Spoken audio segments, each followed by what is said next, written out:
Hey everybody, it's your buddy Beard Grizzly, and I just wanted to take some time to sit down, take a look at the new Grimoire cards, and basically go from there. I've got about 4 other videos that I'm trying to put together for you guys, so just in the interest of time, I figured I would go ahead and just do this as quick as I could. So I'm really sorry for the lazy editing and not really a lot of time put into this. But that being said, I think the content is going to speak for itself, and I shouldn't have to do too much, just my opinion. But of course, you guys can always correct me with that dislike button.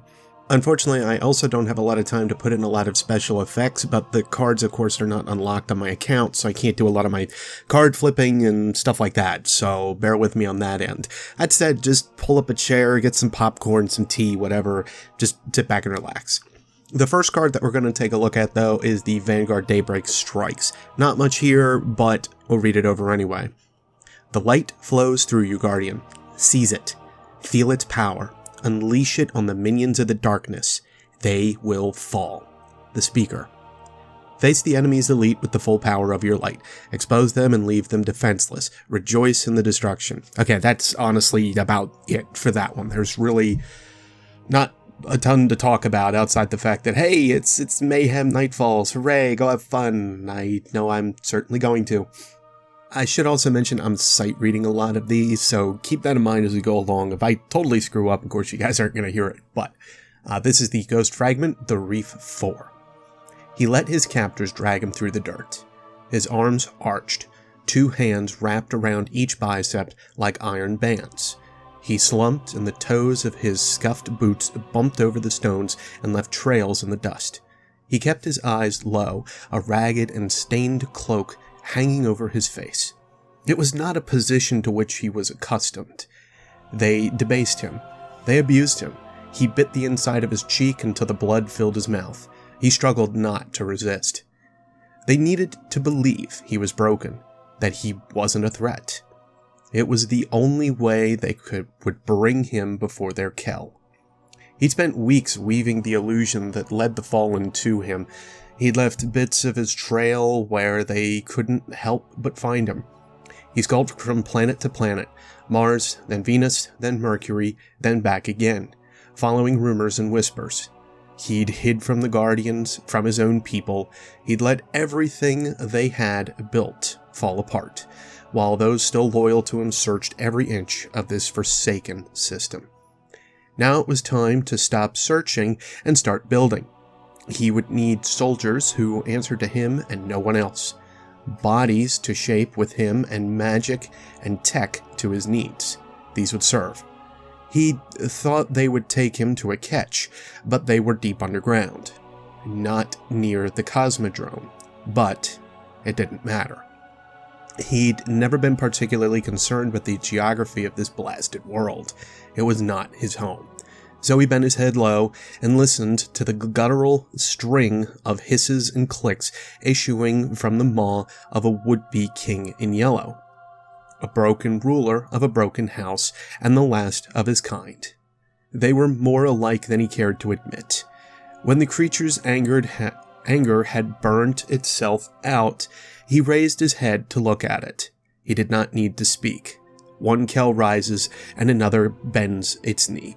And the prince felt the little hum of starlight ripple through him, the one that let him know she would be pleased with him, pleased with what he had done. Sorry about that.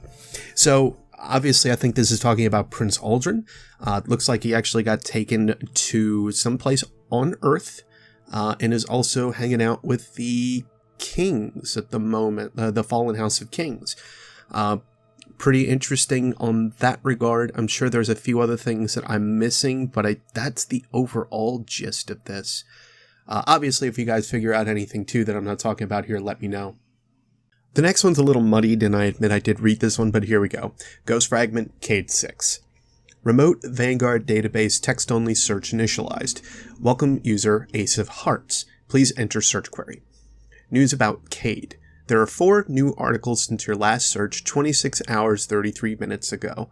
That's way too low. Sorry, I didn't understand. That's way too low. Who's more popular than Cayde? Sorry, I didn't. Who's more popular than Cayde 6? Sorry, first article about Cayde.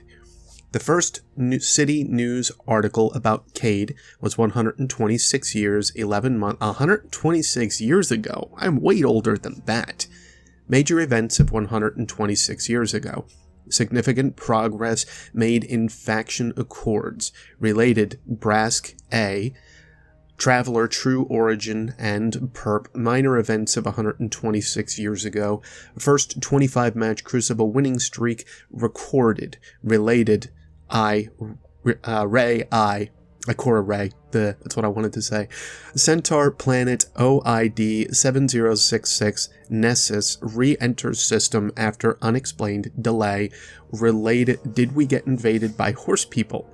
Sorry, did horse people ever exist? There are no known encounters with quadruped life forms capable of space flight. Some early sightings of fallen raiding parties mistakenly identified their methods of rapid locomotion as equine. Did Fallen ever ride horses? No. What were we talking about? Last 50 searches across all devices chronological. Banshee real name, Banshee 44 real name, Scout Rifle locker default password, Traveler giant eyeball planet, giant eyeball aliens, giant alien eyeballs, delete image history, how do I delete images, accidentally set giant alien eyeball as terminal background, how much do new terminals cost, Vanguard discount for new Traveler, over 50 million results found, please narrow search criteria, Traveler eyeball, over 70 million search results found, please where did the Traveler come from? Over 10 million results Traveler googly eyes terminal background. Please connect to a device with an image display to view these results. Traveler road trip snacks. Since the Traveler's final exodus from I.O. prior to the collapse, Echo Mesa has been a popular pilgrimage destination for Guardians. As the Traveler's transformation of the Jovian moon was incomplete, I.O.'s climate and geography do not support agriculture in the conventional sense. Vanguard Commander Zavala therefore Zavala snacks. As results tagged with the following related search, queries require 2/3 Vanguard authorization for disclosure.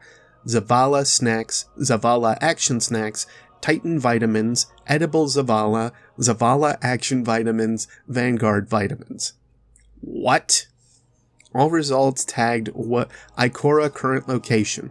Warlock Vanguard Ikora Ray is currently in the Underwatch. Would you log out? Thank you for using the Vanguard text-only database user Ace of Hearts. Be brave. I would have to go on record as saying this is probably my favorite Grimoire card of all time, and I didn't know that just cayde 6 doing a Google search was going to be that fantastic. Next one's Eris Morn. This one gets a little dicey from a little bit I've read. The tower's medbay was still. Guardians might operate across the system at all hours, but even at the heart of the last city, there is sometimes quiet. The awoken man lay upon the bed like a broken thing. Machines monitored his every twitch, every aspect of his physical status. The steady, quiet blip of his heartbeat was the dominant sound in the room. A small transplex window sat in one wall of the room. Hovering there eerily still was a ghost, its single eye reflecting against the inside of the window, a steady red glow. In the corner of the room sat a chair, cheap vinyl covered. This chair could have been a relic from the Golden Age itself, and suddenly it creaked. Because in the stillness there was another measured source of breathing in the room. Eris Morn settled back into the chair, allowing the dark wisps of power she'd summoned to effortlessly flow from her back into the night. The green emanations from her shroud were stark against the dimness. Almost as an afterthought, the ghost turned from regarding the window. For a moment, three eyes stared at one before it turned back to its watch. Her face implacable, Eris regarded the awoken in the bed. His name was Asher Mir. Irascible, annoying, cantankerous. She'd even seen Ikora Ray become exasperated in his presence. Her lips quirked very slightly upwards, a kindred spirit if she'd ever had one. Her smile died as her gaze slid to his side. His warlock garb had been stripped from his body, and she could see his pale blue chest as it rose and fell on the bed. His arm was gone. In its place was a thing. The point where mechanicals knit with flesh was ghastly to behold, but the design was unmistakable to any guardian who'd been in the field. Asher Mir's arm was that of a Vex construct. Her eyes flickered to the ghost at the window. It, too, was transformed, the unmistakable outline of Vex technology encrusted and penetrating the small warden shell. That red, staring eye. She stood and stepped to the side of the bed. Her voice was gentle, quiet, but its timbre filled the still air of the room. "I am leaving, my old friend." The man in the bed did not stir. "Soon I will take my leave of this." She put her hands up to take in the medbay, the city, the tower, earth. Lie. She placed a gloved hand on the back of his blue flesh and bone hand. "I wish we could have spoken, you and I, one last time. But my story here is done. I have avenged those I lost. I must find..." She stopped, and beneath the gauze of her face, all three eyes closed. For a moment she allowed herself to feel the dark tears that flowed unending down her face. The eyes reopened, and her strength blazed in the darkness. "I must find a new path through the night. The Hive are vast and ancient, a power from far beyond our realm. If we are ever truly to face them, ever truly to put an end to their hate, I must step beyond the safety of the city." She lifted her head and looked beyond the window to the horizon, to the grand sweep of the walls, the edge of humanity's reach. "Be safe, Ginsim Scribe. A storm is coming, and I will not be at your side when it finds its way to your shores. Our shores." With those words and a gathered locus of power, she was gone. The room returned to stillness. The blip of the awoken man's heart echoed from the machine, and the ghost stared into the night, its red eye never blinking. Well, holy crap. Sounds like Eris is kapoof, technically, from the tower, and she's no more.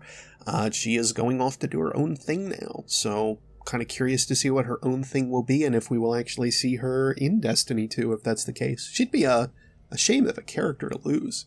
Other obviously points, Vex, of course, can actually take over a guardian. They some way, shape, or form, and also take over ghosts. Okay, moving right along, we've got the Fallen.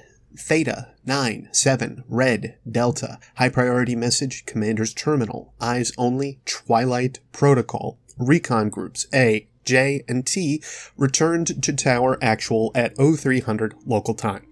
No casualties, light injuries across multiple members of J and T teams. Full debrief to follow. Breaking mission Top Sheet Protocol Commander. I want you to understand the scope of what we're looking at here. As the fire teams fanned out across the region, the Devils rushed to meet them. Our forces dealt with some post-SIVA pockets of Splicer activity, and every once in a while the Kings popped their heads up and scared the hell out of everyone. In other words, situation absolutely normal. That's a lie. The Fallen are abandoning the Cosmodrome.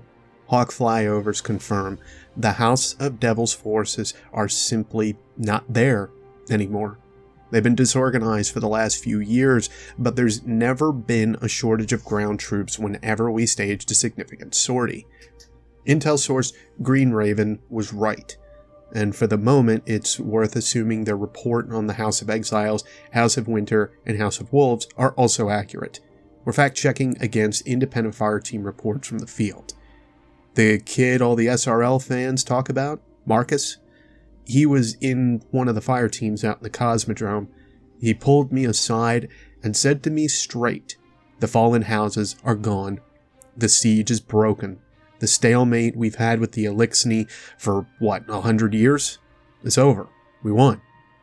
Commander, I'm not even sure they're flying the banners anymore. The teams found huge mounds of burnt cloth and armor, ceremonial piles, and several of the most hardcore Fallen holdouts. What's changed? Where have the Fallen gone? Why have they burned their banners? I'm drawing up a plan to coordinate forces from the Queen's Wrath, Felwinter Peak, and Warlock Orders, and more non-traditional outfits to follow up on these reports. I believe your wisdom will guide us through the trials ahead. Wow.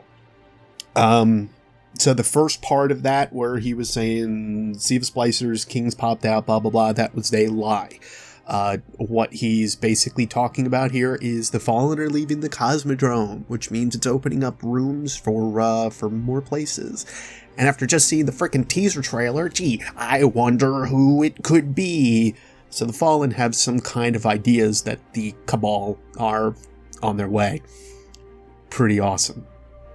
Shaxx has 2 cards, so let's get to the first. I beat you fair, Cayde said. Don't ever, he raised his hand high to wag a finger under Shaxx's nose, try to outrace my golden guns. 2 children ran by in a blur, laughing. Shaxx shook his head slowly. It was a tactical error, won't happen again. Next time doesn't matter. You lost today, and today you owe me. The Titan stared at the hunter, but said nothing. His hands clenched in fists, Cayde ignored the posturing and turned to face a desolate field of dirt and large rocks. A writhing mob of children spread across, clusters of them barreling into each other as they bellowed and screamed. A much smaller number of elders waded in the chaotic sea of miniature people. What is this? What's happening? Shaxx demanded. The city has children. Children who must stay within designated safe zones. The 2 guardians watched as a boy climbed the largest rock on the field, but about 4 feet in the air, and howled at the sky. Of course, they're gonna go a little stir-crazy. Parents bring them out to this. You'd think it would have a name. This field every month, and they have at it. Better they hit each other than climb the walls. Shaxx stared at them. So you're going to pick 2, Cayde said. Shaxx looked down at him. Pick 2 what? 2 of the little brats. You'll pick a team of 2, and you're going to train them in this sport they play here. It's some kind of tournament. You know all about those. Shaxx surveyed the field. This is ridiculous, he concluded. That's not the last time you're going to say that today, but you've made your bet. Get comfy. I can pay you Glimmer, 2 Crucible matches worth. Why waste my time on children? A child sped past and waved at Cayde as Shaxx spoke. Cayde responded with an upward thumb. I like bugging you. Plus, you'd be surprised what goes on out there that only these little miscreants know about. Beneath the helmet, Shaxx stared holes into the Exo's face. They run very fast. Listen, I know you're going to be you, but try to keep them intact. I make sure a guardian they know comes to visit them once in a while. You weren't the kid's first choice, or even their 10th, but you were the only one I could get leverage on this week. Shaxx stood motionless, but his fury engulfed the air like a flame. Cayde turned to leave, his cloak billowing in the wind behind him. I'm going to make so many Crucible bets while you're gone. You wouldn't dare, Shaxx began, but Cayde was already lost in a departing crowd of adults. Shaxx let out a breath and scanned the field again, past child after squirming child. He quickly discerned the 2 on the field with the best athletic potential. 2 human girls, snarling as they swung branches at each other, seemingly impervious to pain. He walked past them, through the crowd, and several elders paused just briefly enough in their youth wrangling to let their jaws hang. Lord Shaxx navigated the unruly sea with grace and headed toward a lone tree in a corner of the field. An awoken girl and a human boy sat huddled below it. As Shaxx's shadow eclipsed them, they looked up at him with the same brightness in their eyes. What are your names? He demanded. Runa, said the awoken, with some disdain. She returned the blank stare of Shaxx's faceplate. My name is Lanwabo, recited the human, more like a question than a statement. You look bored, Runa, Shaxx observed, and you look worried, Lanwabo. He pointed at the boy, who scooted back, startled. As far as I'm concerned, that makes both of you more intelligent than all these other dregs, said the Titan. You're with me. I need the rules of engagement. Shaxx stared at them, and they stared back. Someone talk to me. They both spoke at once, and Shaxx listened in silence as they talked over each other to explain the game. Teams of 2 launch orb projectiles at each other, and players struck are eliminated. If both players on a team are eliminated, the team is out of the tournament, and their chance to play on the field is over. What do you call this drill? Skirmish? Supremacy? Shaxx demanded. Dodgeball, said Runa. We'll work on the name. Follow my instructions, and I will lead you to victory. Shaxx waved one of the adults over. Lord Shaxx, said the exo male. Shaxx is fine. Only Guardians owed him respect. Find my team a match. Sooner the better. Shaxx brought Lanwabo and Runa to the field and kneeled. His hands engulfed their shoulders like a pair of descending moons. My friends, should you be killed, others lesser than you will take your place. Don't fight for yourself. Fight for those poor fools. Lanwabo opened his mouth as if to speak, but hiccuped instead. Shaxx turned them both around, the son and the other team across the field. He kneeled so low that his face was level with theirs. The 3 stared at the opposition, 2 human boys, eyes glaring, fists balled in determination. Their elder stood behind them, her eyes wide as she recognized Lord Shaxx. Runa yawned and rubbed her face, trying to clear the sleep from it. Shaxx whispered to his news charges, "Crush them." This is going to continue, isn't it, with the kids? Oh, this is going to be great. The morning turned to noon as the sky darkened with dodgeballs and filled with the battle cries of children. When it was over, Lanwabo had tears in his eyes, but he tried his best to stand straight. Runa had a bloody knee and stared wordlessly at the winning team, the 2 snarling girls from earlier in the morning. The girls lifted an unrefined mass of plasteel, a makeshift trophy over their heads, and they roared. Shaxx stared up at the traveler. It sat, buoyed by a mantle of clouds against a blue sky. It didn't seem to notice him. Tell me what you've learned, Shaxx said to Runa and Lanwabo, his faceplate fixed skyward. They did, and spoke for a continuous 3 minutes. Shaxx nodded slowly. So you're not mad? Asked Lanwabo, his face brightened. You've gained more from this than the victors, he replied. The 3 of them looked on as the 2 girls smashed the plasteel cluster into the dirt, and to the horror of the other children, it shattered. Runa's eyes narrowed ever so slightly, a dodgeball gripped in her hands. Shaxx continued, Victory is key to survival. You need it. Need to fight for it. But it teaches nothing. Does that mean, in a way, that we won? Asked Lanwabo. No. Shaxx looked down at him. You were annihilated. Oh, said Lanwabo. That's great. Runa continued to stare at the shattered trophy and the winning team. She slowly turned the dodgeball in her hand. Let this loss drive you, Shaxx said to both of them, but the game is over. Your focus should be on what's to come. Lanwabo stared at his hands. I think I'm going to read a book, he said, surprising himself as he uttered the words. We all make our own choices, said Shaxx. Runa said nothing as Cayde strode up out of a shadow in the afternoon sun. Everything good? The hunter asked Shaxx. Do I look like I care? Come on, buddy. The bet's fulfilled. You don't have to pout. Just remember not to challenge a hunter with golden guns. I can and I will. Rematch. End of day. You're on. I hope you're ready to babysit till the next dawning. Ooh. Runa's ball struck Cayde in the neck, a stealth attack taught to her earlier in the morning. He yelped, more surprised than hurt. Who did that? Who did that and how? The hunter demanded loudly as the ball bounced away.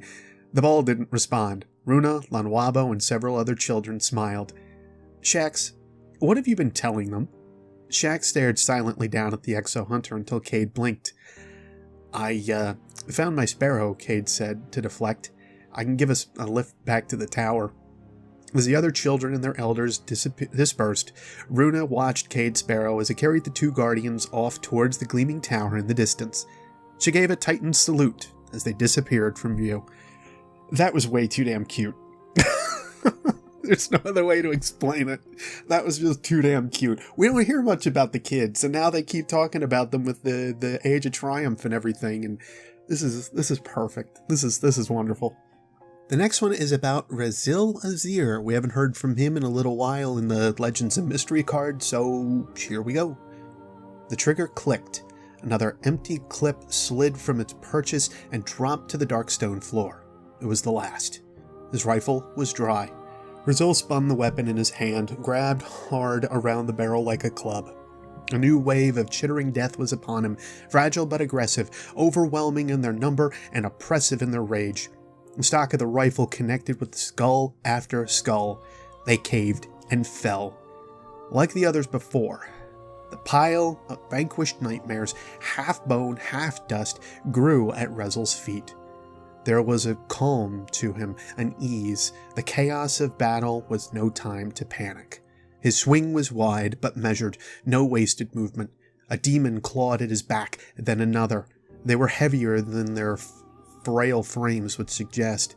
He gave a shrug and a shake, turned and hammered the stock hard into the side of one of the creature's temple. Its skull splintered, the stock lodged deep in the wet, chalky mass beneath the bone. He made a fleeting effort to break the rifle free, but had to let it fall away as the rush of demons increased. Rezyl kicked the other monster to the floor, stepping on its neck while shifting the backhand a throng of attackers eager to make their killing lunge. If the rifle, his battle-worn inferno, had served to thin the herd and buy Rezyl time to assess the whole of the situation, his rose would see him through. It always had. The Titan, awash in the ash and gore of his enemies, pulled his cannon and in one moment feathered the trigger to level the wretched beasts closest to him. The bloom from each shot lit the cavern with flashes of heat, a garden of angry roses blossoming in pointed defiance of his vile, hateful kingdom of shadows. On the far end of the sea of gnashing maws, the wicked woman danced in the air, watching. Waiting? Rezyl's cannon was loaded and ready to fire, as if an afterthought. He let loose another barrage of 6 more demons slumped lifeless upon the pile. The witch unleashed a violent cry, and as quickly as it had begun, the onslaught subsided. The chittering fell from a deafening roar to an eerie chorus humming through the ebon haze just beyond his sight. Rezyl stood, straightened his tired back, and took long, deep breaths. The storm had not been weathered. He could feel it in his gut. He stood now, not at peace but within the eye, the swirling, terrible lull before the waves came crashing once more. The wicked woman laughed, a horrid, grating screech, followed by footsteps, heavy and hard. Thum, thum, thum, thum. It's about the best I can do with that. Rezyl squinted against the dark as he slid new lead into his cannon cylinder. A shape took form, approaching from the deep, a being of might and mass that dwarfed the Titan. A cleaver the size of an ordinary man, bigger, hung effortlessly in his hand. Its body was thick with ornate bone, a living armor that was one with the beast. Rezyl let out an accepting sigh. The creature walked like a man burdened by untold sin, lumbering and slow, though its stride covered ground with unnatural ease. To Rezyl, the approaching horror cut an imposing silhouette, not unlike that of an ancient, disgraced knight. Maybe it had been heroic once.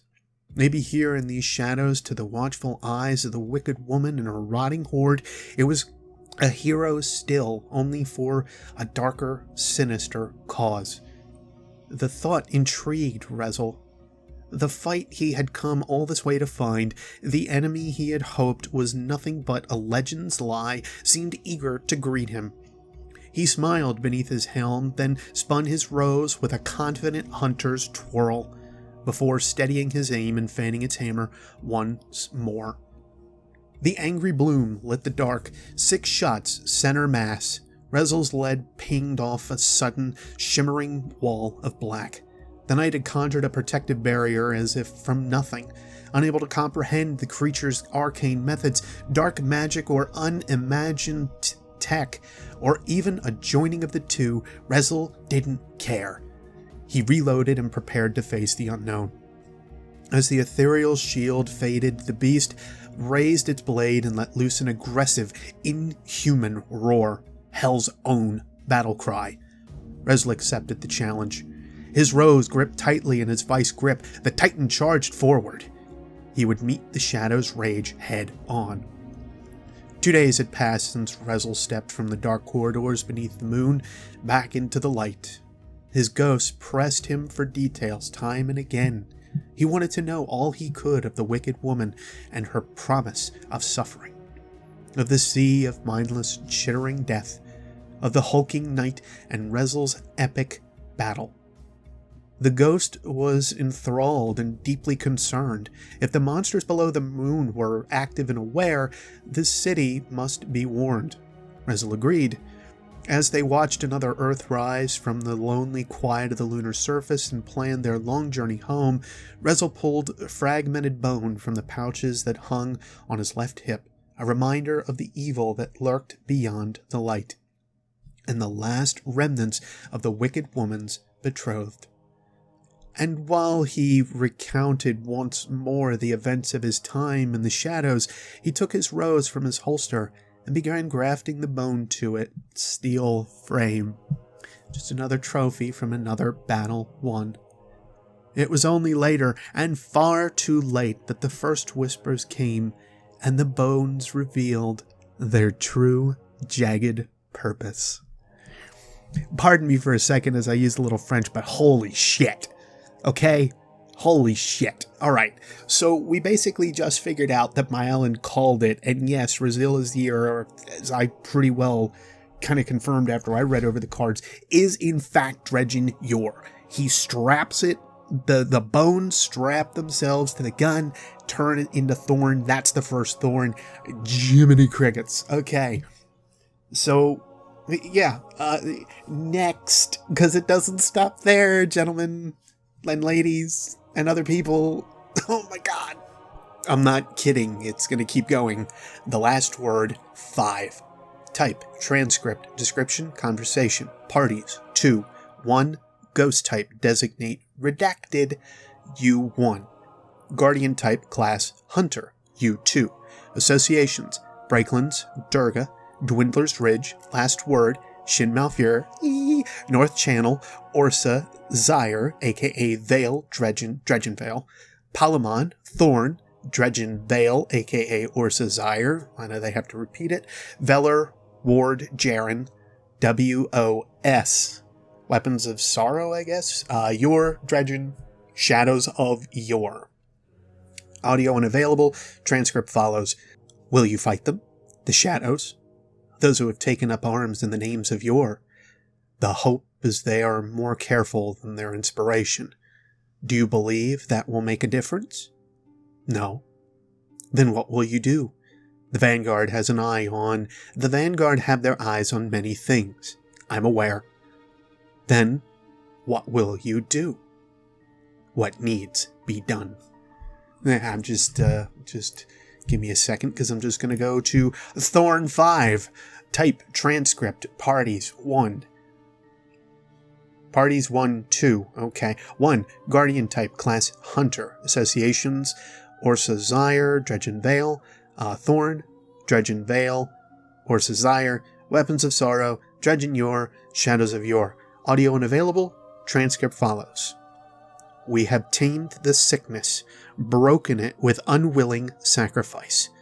Now we claim our reward. Have you heard the whispers, brothers, sisters? The shadow speaks. All we have to do is listen. Its secrets are a gift. Its gift? Our evolution. The others misunderstand. We are the weapons of sorrow, living and free, the hated heroes of this broken age.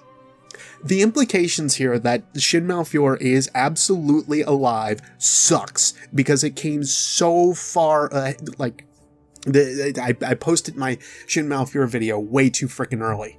But at least now this confirms that he is in fact alive.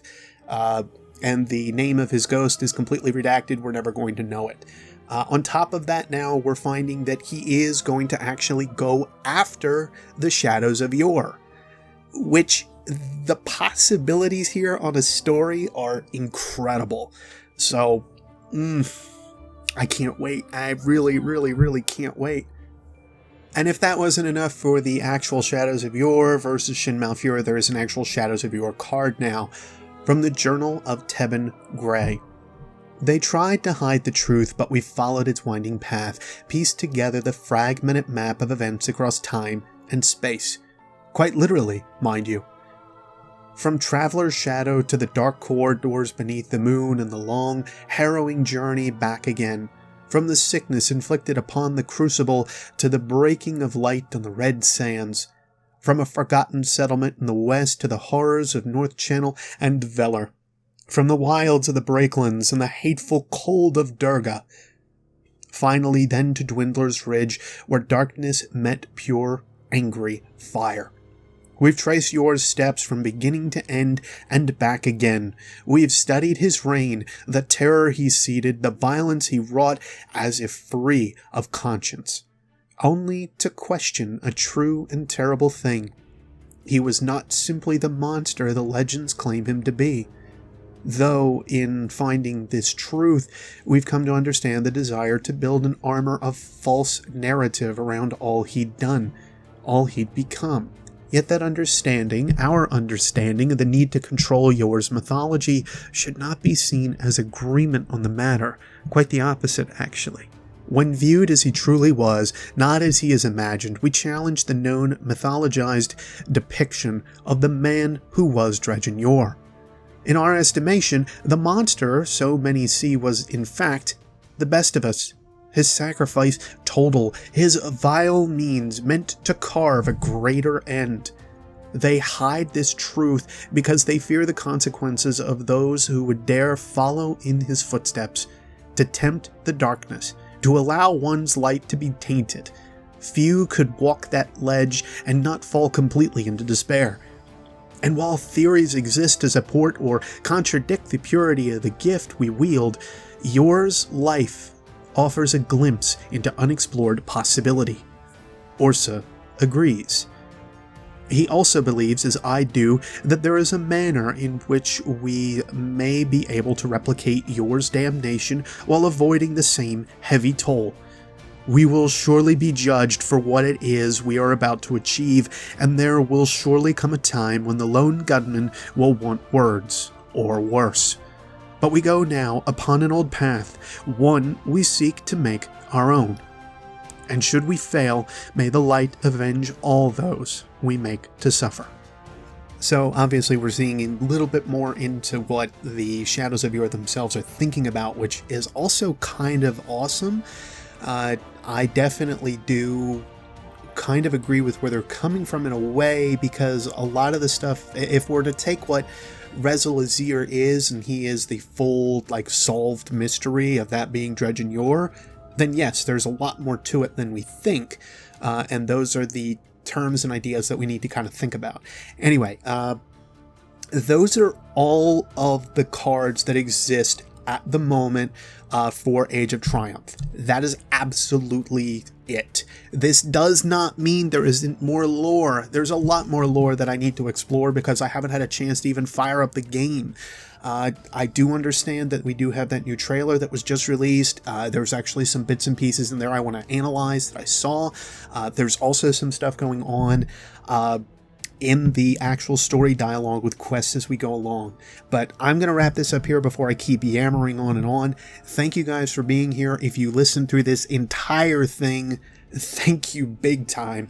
I know this was a huge thing to kind of sit down and undertake and just kind of read through. Plus, I know I'm not the best sight reader in the world. Anyway, thank you all so much for being here and listening to me. I've been Beard Grizzly. Keep your guns greased up and your lights strong, and I will catch you next Spacetime Guardians. Take care.